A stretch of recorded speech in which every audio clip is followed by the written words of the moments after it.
নিশ্চয়ই ভালো আছো। তোমাদের দোয়ায় আমিও ভালো আছি। Shimul memorial nursery school and college কর্তৃক আয়োজিত দ্বিতীয় শ্রেণীর অনলাইন বাংলা ক্লাসে তোমাদের সবাইকে স্বাগত। আমি তোমাদের সঙ্গে আছি সাথী miss, Shimul memorial nursery school and college. ছোট্ট সোনামণিরা, ইতিমধ্যে আমরা দ্বিতীয় সাময়িক পরীক্ষা পার করেছি। অনেক পড়েছি নিশ্চয়ই, বাসায় অনেক লিখেছি। এখন আমাদের করতে হবে কি, বার্ষিক পরীক্ষার প্রস্তুতি এখন থেকেই নিতে হবে। বার্ষিক পরীক্ষা আমাদের অনেক বড় পরীক্ষা না? বার্ষিক পরীক্ষা আমরা খুব মনোযোগ দিয়ে প্রথম থেকে বার্ষিক পরীক্ষার ক্লাসগুলো সবাই খুব সুন্দর করে শুরু করব। তাহলে আজকে আমরা প্রথম ক্লাসে চলে যাই। আজকের পাঠ আমাদের সুন্দরবন। আমাদের পাঠ্য বইয়ে খুব সুন্দর একটি গল্প হচ্ছে সুন্দরবন, ছবির গল্প সুন্দরবন। এখানে দেখছো যে একটা ছবি দেওয়া আছে স্ক্রিনে। এটা হচ্ছে যে সুন্দরবনের আশপাশ দিয়ে যে নদী বয়ে গেছে সেখানকার একটি স্ক্রিনে ছবি দেখা যাচ্ছে।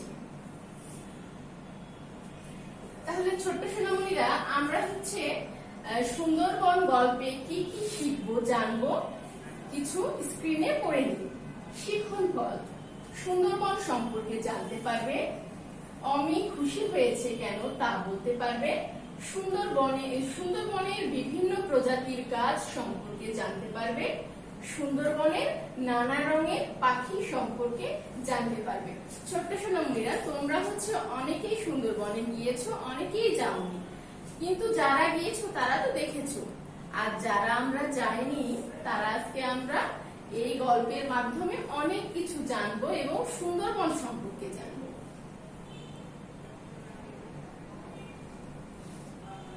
তাহলে বাবুরা দেখো যে আমরা যখন ক্লাস শুরু করি, ক্লাস শুরুর সময় সব সময় যখন আমরা আলোচ্য বিষয়টা স্লাইডে দেখতে পাই তখন আমরা খাতা কলম নিয়ে রেডি হয়ে যাই, তাই না? খাতা কলম নিয়ে রেডি হয়ে আমরা খাতায় প্রথমে লিখি আলোচ্য বিষয়, হেডলাইনে খাতায় লিখি আলোচ্য বিষয়। তাহলে আজকের আমাদের আলোচ্য বিষয়ের পড়াগুলো কি হচ্ছে?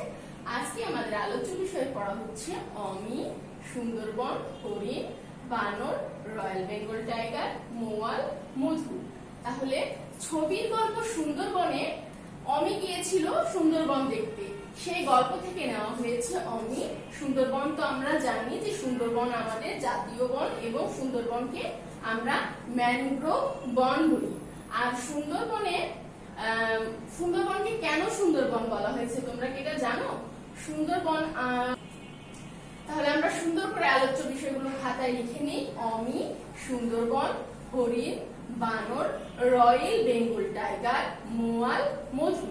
আমরা আরেকবার পড়ি, অমি, সুন্দরবন, হরিণ, বানর, রয়্যাল বেঙ্গল টাইগার, মৌয়াল, মধু। তাহলে আমরা নিশ্চয়ই খাতায় লিখে নিয়েছি সবাই। বাবুরা দেখছো যে স্ক্রিনে একটি ছবি দেখা যাচ্ছে, এটা হচ্ছে সুন্দরবন। তাহলে সুন্দরবন কি আমরা তো বললাম কিছুক্ষণ আগে যে সুন্দরবন হচ্ছে অরণ্য। তাহলে ছোট্ট সোনামণিরা দেখো যে স্ক্রিনে আমরা একটা ছবি দেখতে পাচ্ছি, এটি হচ্ছে সুন্দরবন। তাহলে সুন্দরবন মূলত অরণ্যের জন্য সুন্দরবনকে বলা হয় সুন্দরবন। সুন্দরবনে আছে গেওয়া, সুন্দরী, গেওয়া, গরান, এই সমূহ গাছগুলো। মূলত সুন্দরী গাছের জন্য সুন্দরবনের নামকরণ করা হয়েছে সুন্দরবন। তাহলে আমরা বইয়ের গল্পে চলে আসি। অমি খুব খুশি, মা বাবার সাথে বেড়াতে এসেছে সুন্দরবনে। তাহলে অমি বাবা মার সাথে সুন্দরবনে বেড়াতে এসে খুব খুশি হয়েছে। এখানে দেখো স্ক্রিনে একটি ছবি দেখা যাচ্ছে অমি, অমির বাবা, অমির মা। অমি, অমির বাবা, অমির মা দেখো তো কোথায় কিসে চড়ে যাচ্ছে? অমি, অমির বাবা এবং অমির মা নৌকায় চড়ে সুন্দরবনটি সুন্দর করে ঘুরে ঘুরে দেখছে। তারপরে দেখো বাবুরা, সুন্দরবনে আছে নানা রকম গাছ। সুন্দরবনে আছে নানা রকম গাছ। এই যে দেখো কিছু গাছের ছবি দেখা যাচ্ছে, এখানে স্ক্রিনে ছবি দেখা যাচ্ছে যে সুন্দরবনে আছে নানা রকম গাছ। আমরা যখন গাছ লিখবো তখন কিন্তু অবশ্যই রকম লিখবো, তখন কিন্তু আমরা কেউ নানা রঙের গাছ লিখবো না, কারণ নানা রঙের গাছ হবে না। তারপরে দেখো ছোট্ট সোনামণিরা, সুন্দরবনে আছে নানা রঙের পাখি। এই যে আমরা রকম আর রঙের এই জায়গাতে ভুল করে ফেলি। যখন আমরা শূন্যস্থান পড়তে যাই তখন আমরা যদি দেখি যে সুন্দরবনে আছে নানা রকম ড্যাশ, তখন আমরা সুন্দরবনে আছে নানা ড্যাশ পাখি, তখন আমরা লিখি যে কি নানা রকম পাখি, কিন্তু না, তখন কিন্তু নানা রকম পাখি লিখলে আর হবে না, কারণ পাখি হবে রঙে। দেখো এখানে সবুজ, হলুদ, লাল অনেক ধরনের পাখি সুন্দরবনের আকাশে উড়াউড়ি করছে। তাহলে আমরা অবশ্যই পাখির সময় লিখবো রঙের এবং গাছের সময় লিখবো রকম।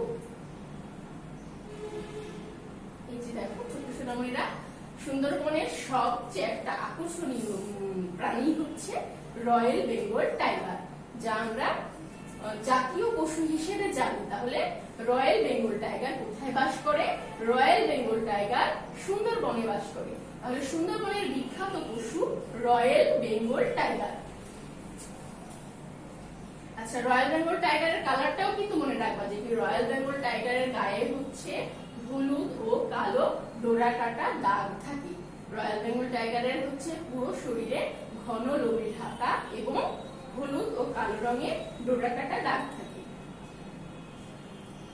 তারপরে বাবুরা দেখো, সুন্দরবনে পাওয়া যায় মধুর চাক। মধু মানে কি? মধু মানে মিষ্টি। সুন্দরবনে পাওয়া যায় মধুর চাক। দেখো যে এখানে গাছের ডালে কিছু মৌমাছি বাসা বেঁধেছে। এই মৌমাছির বাসা থেকে আমরা কি পাই? মধু পাই। দেখো যারা মধুর চাক কাটে তাদের বলে মৌমাছি। এই যে আমরা স্ক্রিনে একটি মধুর চাক দেখলাম, সেই মধুর চাকটি তো আমরা সবাই কাটতে পারি না, তাই না? আমরা মৌমাছি দেখে ভয় পাই। তাহলে যারা মধুর চাক কাটতে পারে তাদের আমরা বলি মৌয়াল। এখানে চিত্রে দেখো দুইজন ব্যক্তির ছবি দেখা যাচ্ছে, তাদের হাতে পাত্রে কিছু আছে। এখানে আছে পাত্রে মধু। তাহলে আমরা বলি যে যারা মধুর চাক কাটে তাদের আমরা মৌয়াল বলি। মৌয়ালের সঙ্গে অমি এবং অমির বাবা কথা বলছে। মৌয়ালরা অমিকে কি খেতে দিল? মৌয়ালরা অমিকে মধু খেতে দিল। এখানে স্ক্রিনে দেখো সুন্দরভাবে দেখা যাচ্ছে যে মৌয়ালরা অমিকে কিছু খেতে দিচ্ছে। সেটা কি খেতে দিচ্ছে? মৌয়ালরা অমিকে মধু খেতে দিচ্ছে। তাহলে ছোট বাবুরা, আমরা আরেকটু মনোযোগী হয়ে যাই, খাতা কলম হাতে নিয়ে নিই। খাতা কলম হাতে নিয়ে আমরা প্রথমে পড়ে নিই। পড়ে নেওয়ার পর সুন্দর করে পড়বো, মুখস্থ করবো এবং আমি যখন লিখতে বলবো তখন তোমরা লিখে নিবা। তাহলে 1 নম্বর আইটেমে আছে শব্দার্থ লিখো। 1 নম্বর আইটেমে কি আছে? আমরা খাতায় লিখবো শব্দার্থ লিখো। এবার আমরা একটু পড়ে নিই দুইবার। আচ্ছা, আজকে শব্দার্থে আছে ভাব, সুন্দর, কচি। ভাব, সুন্দর, কচি। ভাব শব্দের অর্থ হচ্ছে বন্ধুত্ব। সুন্দর শব্দের অর্থ ভালো অথবা উত্তম, যে কোনো একটি লিখবা, ভালো অথবা উত্তম। কচি শব্দের অর্থ নতুন। কচি শব্দের অর্থ নতুন। তাহলে আমরা আরেকবার পড়ে নিই। ভাব শব্দের অর্থ বন্ধুত্ব, সুন্দর শব্দের অর্থ ভালো উত্তম, কচি শব্দের অর্থ নতুন। তাহলে এবার সুন্দর করে লেখা শুরু করি। ছোট্ট সোনামণিরা লিখো, ভাব শব্দের অর্থ বন্ধুত্ব। বন্ধুত্ব বানানটি একটু জটিল, কিন্তু জটিল হলে যদি আমরা খুব সুন্দর করে ভেঙে বানানটি করি তবে কি জটিল থাকবে? তাহলে দেখো, ব দন্ত নয়ে ধয়ে যুক্ত রস্য তয়ে বয়ে বন্ধুত্ব। ব দন্ত নয়ে ধয়ে যুক্ত রস্য তয়ে বয়ে বন্ধুত্ব। তাহলে ভাব শব্দের অর্থ বন্ধুত্ব, সুন্দর শব্দের অর্থ ভালো উত্তম, যে কোনো আমরা একটি লিখতে পারি। কচি শব্দের অর্থ নতুন। তাহলে তোমাদের লেখা হয়েছে নিশ্চয়। এবার আমরা কি করবো? পরের স্লাইডে চলে যাব। আমাদের পরের আইটেম আছে বাক্য গঠন করো। তাহলে আমরা বাক্য গঠনগুলো সুন্দর করে দুইবার পড়ে নিই। ইচ্ছা, ইচ্ছা দিয়ে বাক্য গঠন করব। আমার ইচ্ছা করছে বই পড়তে। তুমি তোমার নিজের মতো একটি বাক্য লিখতে পারবা, তবে অবশ্যই বাক্যটি সঠিক এবং অর্থপূর্ণ হতে হবে। তাহলে ইচ্ছা, আমার ইচ্ছা করছে বই পড়তে। ইচ্ছা দিয়ে আমরা তাহলে আমরা কি করছি? বাক্য গঠন করুন। তাহলে মধু, মৌয়ালরা অমিকে মধু খেতে দিল। এই যে মধু শব্দটি দেখছো, এটা কখনো শব্দার্থ আকারে থাকবে, কখনো বিপরীত শব্দ আকারে থাকবে, কখনো বা বাক্য। তাহলে মধুর শব্দের অর্থ হচ্ছে খুব মিষ্টি। মধুর শব্দের বিপরীত শব্দ হচ্ছে তিক্ততা। তাহলে আমরা হচ্ছে মধু দিয়ে এখন বাক্য গঠন করবো। মধু দিয়ে বাক্য গঠন হচ্ছে মোয়ালরা অমিকে মধু খেতে দিল। মোয়ালরা অমিকে মধু খেতে দিল। এখানে আমরা স্ক্রিনেও দেখেছি যে মোয়ালরা অমিকে মধু খেতে দিয়েছে। তাহলে তো আমাদের বাক্যটি আরো সহজ হয়ে গেল, আমাদের তো সবার মনে থাকবে যে মোয়ালরা অমিকে মধু খেতে দিল। তারপরে দেখো ছাপ, অমি বাঘের পায়ের ছাপ দেখলো। অমি কিন্তু সুন্দরবনে নেমেই দেখেছিল বাঘের পায়ের ছাপ। তাহলে তো আমাদের সবার মনে থাকবে যে অমি বাঘের পায়ের ছাপ দেখলো। তাহলে আমরা আরেকবার পড়ে নিই। ইচ্ছা, আমার ইচ্ছা করছে বই পড়তে মধু। মোয়ালরা অমিকে মধু খেতে দিল। ছাপ, অমি বাঘের পায়ের ছাপ দেখলো। এবার আমরা সুন্দর করে খাতায় লিখে নিই নির্ভুল করে। তাহলে ইচ্ছা, আমার ইচ্ছা করছে বই পড়তে মধু। মোয়ালরা অমিকে মধু খেতে দিল। ছাপ, অমি বাঘের পায়ের ছাপ দেখলো। সুন্দর করে আমরা লিখেছি নিশ্চয়। আচ্ছা, এবার আমরা লিখবো খাতায় বিপরীত শব্দ। তাহলে বিপরীত শব্দ প্রথমে আমরা পড়ে নিই। দেখো, বিপরীত শব্দে আজকে আমাদের আছে খুশি, ওঠে, সাবধান। তাহলে খুশি শব্দের বিপরীত শব্দ হচ্ছে অখুশি বা বেজার। যে কোনো আমরা এটা লিখতে পারবো, তবে পড়বো দুটি, অখুশি বা বেজার। উঠে শব্দের বিপরীত শব্দ হচ্ছে নেমে। সাবধান শব্দের বিপরীত শব্দ হচ্ছে অসাবধান। তাহলে খুশি, অখুশি বা বেজার, উঠে, নেমে, সাবধান, অসাবধান। আমরা ক্লাসে মুখস্থ করে নিই। খুব সুন্দর বিপরীত শব্দগুলো আমাদের পড়তে সবার খুব মজা লাগে, তাই না? তাহলে বাবুরা, যখন আমরা সাবধান না পেয়ে বিপরীত শব্দে আমরা অসাবধান পাবো, তখন আমরা কি লিখবো বা কি পড়বো? অসাবধান থেকে সাবধান, নেমে থেকে উঠে, অখুশি থেকে খুশি বা বেজার থেকে খুশি। তাহলে আমরা এভাবেও পড়ে নিব যে অখুশি, খুশি, নেমে, উঠে, অসাবধান, সাবধান। তাহলে আমরা এখন লিখবো ঠিক এইভাবে, খুশি, অখুশি, উঠে, নেমে, সাবধান, অসাবধান। তাহলে দেখি পরের স্লাইডে কি আছে। আচ্ছা, পরের স্লাইডে আছে অনুচ্ছেদ। তোমরা হচ্ছে সবাই অনুচ্ছেদ পড়তে এবং লিখতে ভয় পাও, বলো যে না অনেক বড়, পড়বো না। কিন্তু না, অনুচ্ছেদটি খুবই সুন্দর। আমরা রয়্যাল বেঙ্গল টাইগার সম্পর্কে পড়েছি, আজকে আমরা অনুচ্ছেদে পড়বো হচ্ছে রয়্যাল বেঙ্গল টাইগার। তাহলে আমার সঙ্গে অনুচ্ছেদটি তোমরা খুব সুন্দর করে 3 বার পড়বা, তারপর বাসায় পড়বা, আম্মুর কাছে পড়বা, একা একা পড়বা, পড়ে বারবার খাতায় লিখবা, দেখবা যে তোমরা খুব সুন্দর করে পেরে যাচ্ছ। তাহলে আজকের অনুচ্ছেদ আমাদের royal Bengal tiger. Royal Bengal tiger অনুচ্ছেদের প্রথম 5টি বাক্য আজকে আমরা পড়বো। তাহলে রয়্যাল বেঙ্গল টাইগার আমাদের জাতীয় পশু, এদের বাস সুন্দরবনের গহীনে। এরা আকৃতিতে বেশ বড়, স্বভাবে এরা ভীষণ হিংস্র, ভয়ঙ্কর ও অনেক শক্তিশালী। সুন্দরবনে বিভিন্ন ধরনের বাঘের মধ্যে রয়্যাল বেঙ্গল টাইগার সবার সেরা। তাহলে আমরা আর একবার পড়ি। রয়্যাল বেঙ্গল টাইগার আমাদের জাতীয় পশু, এদের বাস সুন্দরবনের গহীনে। এরা আকৃতিতে বেশ বড়, স্বভাবে এরা ভীষণ হিংস্র, ভয়ঙ্কর ও অনেক শক্তিশালী। সুন্দরবনে বিভিন্ন ধরনের বাঘের মধ্যে রয়্যাল বেঙ্গল টাইগার সবার সেরা। তাহলে আমরা 2 বার পড়লাম, আরো একবার পড়ি। আমার সঙ্গে তোমরা কিন্তু সবাই পড়বা। রয়্যাল বেঙ্গল টাইগার আমাদের জাতীয় পশু, এদের বাস সুন্দরবনের গহীনে। এরা আকৃতিতে বেশ বড়, স্বভাবে এরা ভীষণ হিংস্র, ভয়ঙ্কর ও অনেক শক্তিশালী। সুন্দরবনের বিভিন্ন ধরনের বাঘের মধ্যে রয়্যাল বেঙ্গল টাইগার সবার সেরা। তাহলে আমরা আজকে রয়্যাল বেঙ্গল টাইগার অনুচ্ছেদটি পড়লাম। অবশ্যই তোমাদের ভালো লেগেছে, কারণ আমরা হচ্ছে রয়্যাল বেঙ্গল টাইগার সম্পর্কে সবাই জানি যে রয়্যাল বেঙ্গল টাইগার আমাদের জাতীয় পশু, এরা সুন্দরবনে বাস করে, এদের আকৃতি বেশ বড়, এরা স্বভাবে হিংস্র, ভয়ঙ্কর এবং শক্তিশালী। এগুলো আমরা সবাই সচরাচর জানি, শুধু একটু পড়ে নেব, লাইন বাই লাইন পড়ে নিয়ে বানানগুলো নির্ভুল করে সুন্দর করে বারবার পড়ে আমরা খাতায়।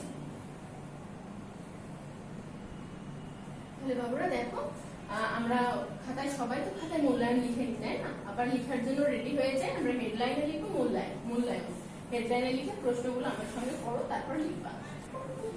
তাহলে ছোট বাবুরা এসো আমরা মূল্যায়নের প্রশ্নগুলো জেনে নিই। তাহলে মূল্যায়নের প্রশ্নে আছে, অমি কোথায় গিয়েছিল? অমি কার সাথে গিয়েছিল? সুন্দরবন কোথায় অবস্থিত? সুন্দরবনে কি কি দেখা যায়? তাহলে মূল্যায়নের প্রশ্নের আমরা উত্তরগুলো জেনে নিই। অমি কোথায় গিয়েছিল? অমি বনে গিয়েছিল। অমি কার সাথে গিয়েছিল? অমি মা বাবার সাথে গিয়েছিল। সুন্দরবন কোথায় অবস্থিত? তোমরা এই প্রশ্নটি করতে গিয়ে অনেকেই ভুল করো এবং বলো না কঠিন প্রশ্ন, আমরা করবো না। তাহলে আমি আজকে তোমাদেরকে সহজ করে বারবার পড়িয়ে দিচ্ছি। সুন্দরবন কোথায় অবস্থিত? সুন্দরবন হচ্ছে বাংলাদেশের দক্ষিণাঞ্চলে খুলনা জেলার খুলনা বিভাগের বাগেরহাট জেলায় সুন্দরবন অবস্থিত।